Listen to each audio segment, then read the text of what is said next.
It certainly has been a long time since I last made a video, and you guys deserve to know why, and I will go into detail at the end of the video why, so if you're interested in that, be sure to stay until the end. However, let's get straight into the review for the Book of Boba Fett, Chapter 1.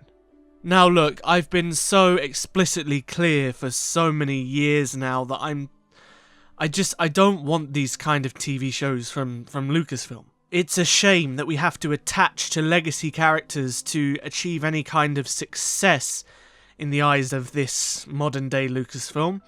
All they want to do is create TV shows based on characters that we've already seen begin and end, and at this point it's just tiring. The Mandalorian was a breath of fresh air in the first season, because it was completely unique. The second season, they kind of lost track of that and just kept throwing in cameo after cameo to make it the cameo show. And don't get me wrong, The Mandalorian Season 2 wasn't bad, but it forgot what made the first season special, and that was being completely fresh. Fresh characters, fresh stories, fresh ideas, and for me, the Book of Boba Fett, it's just a show that I didn't care about and I didn't want, and it's weird to see that, you know, you look on Twitter, Facebook, Instagram, all of these things, there is no hype for this TV show whatsoever. I haven't heard anyone in the Star Wars community really go on about how excited they are about it, and I can kind of see why. But with that said, just because I didn't want it, I'm going to watch it because it's Star Wars. And the first episode is, it's good, it's watchable, but it doesn't really bring anything new or bring anything interesting to the table, which a first episode really needs. If you remember back to The Mandalorian Season 1, people were hooked because of the hook that was Baby Yoda. That introduction at the end of the first episode is what got everybody on board. It created the mystery that drove fan speculation and fan excitement. The Book of Boba Fett doesn't do this in any way, shape or form. Yes, the Book of Boba Fett looks really, really good. Visually, you can't fault it, just like you can't fault any of Disney's Star Wars stuff. It all looks great. The sets are really, really good. The art design is fantastic. The visual effects are fantastic.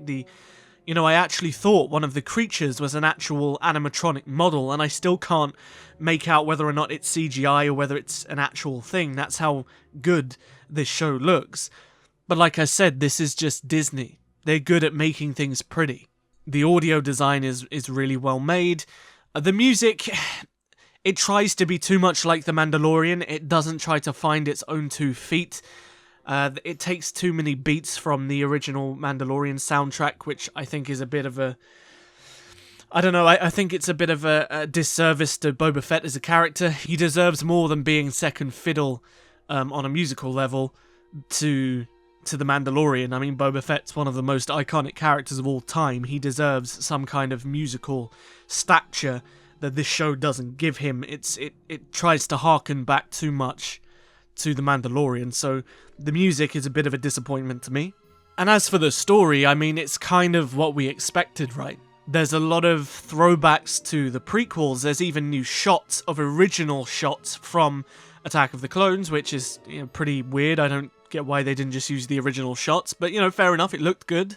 However, I think it's a little bit stale for me, because as somebody who is a fan of Star Wars Legends, I know a lot of what Boba Fett went through in those stories, especially the escaping of the Sarlacc, which is one of the kind of hooks of this show, I guess.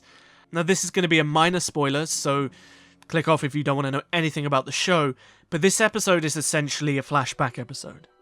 It is constantly going back to how Boba Fett escaped the Sarlacc and reinforced himself as a power on Tatooine.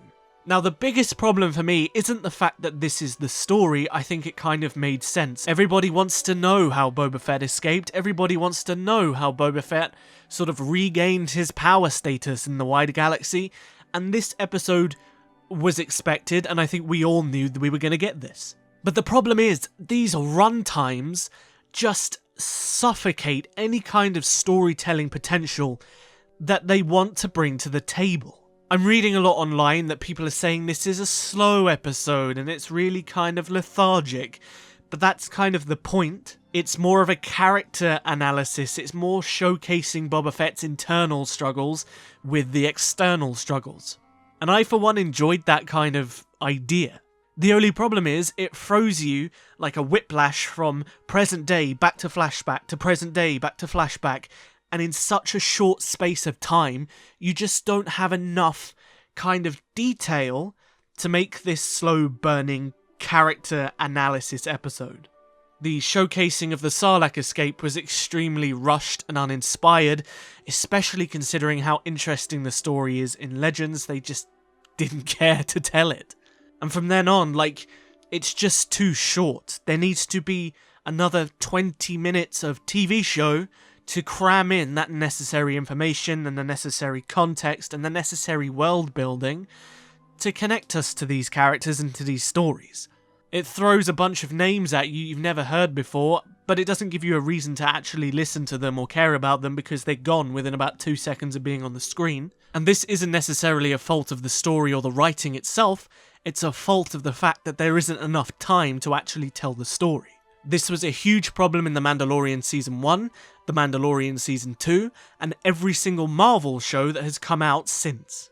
And I would have thought they would have learned their lesson by now on the fact that you just cannot cram in a really sort of detailed TV show into a ridiculously short runtime. I mean, crappy BBC One TV shows have more time than this to tell their stories, and this is Disney with the biggest possible budgets, the most creative teams in the world, and still they feel the need to just shorten and shorten and shorten and shorten every goddamn episode, and it just doesn't work. Let these stories breathe, give them another 10 to 15 minutes, and I think it will work so much better and allow for much more storytelling, especially in the kind of character analysis department that they were going for with Boba Fett Episode 1.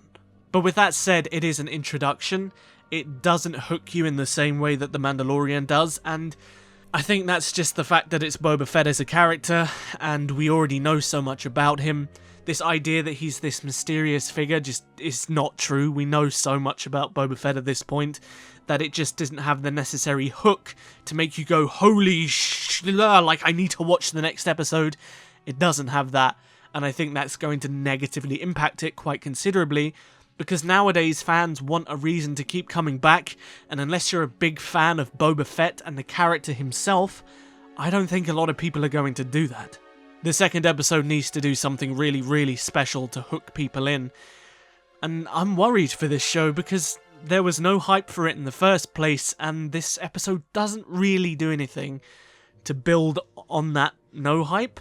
I don't even know how to say that. It doesn't do anything to build on anything. But it's not bad per se, but it's just not fantastic. But I'm pretty sure there was a creature from Knights of the Old Republic that was first seen in those games in this show in live action, and I was kind of like, oh my god, that's so cool, but they changed it, so I'm not 100% sure if it is the same creature, or if it's like a subspecies or a completely different creature in general, but it looked kind of the same in these other raids from Tatooine, those big kind of bulbous things with the arms. But yeah. Now I'm sure many of you are wondering what the hell has happened to you, Luke. You were making such consistent content, and now you went 2 months without making a video. And you are well within your right to be upset that I haven't been making videos, and I completely understand, and I do apologise for my lack of content. I took a break kind of at the end of October because there was something else going on in my life that didn't quite pan out in the way that I expected it to, and moving into November, I just kind of lost all motivation. I wanted to get out of this slump quickly, but my mental health just declined in November for reasons I can't really understand, and I just lost all motivation whatsoever to make content at all and to do anything really. So in November I decided to completely get away from it all, and I went and stayed with a friend in another country. I wanted a complete cut off from my life to just get out of it for a little while and experience something new. And when I came back, I felt more refreshed. I was ready to make content, and then something really tragic happened in December that I don't want to talk about because I'm still struggling with it now. And I literally just couldn't do anything. I was essentially trapped for a while, and I still am in a way. But I do want to get back into the flow of making videos. I wanted to start with this review, but I want to start making content as we move into the new year. I can't promise you guys that it's going to be as consistent as it was for a while until certain things sort themselves out. But I'm hoping to get at least one video out a week, maybe. I want to slowly get back into that sort of production line of making content, but it's the same with my whole life at the moment. I was extremely passionate about going to the gym and getting healthy, and that all came to an end as well. Like, everything at the moment has just hit a real standstill. I'm trying to figure my way to dig out of the hole, but it's a bit of a struggle at the moment, so I want you guys to bear with me while I do so. I'm working on it, and thank you for still supporting me, even though I constantly have these little breaks where I disappear for ages, but thank you guys, I really appreciate it. And I'll see you guys in the next video, but until then, hopefully it will be soon, may the force be with you. Always.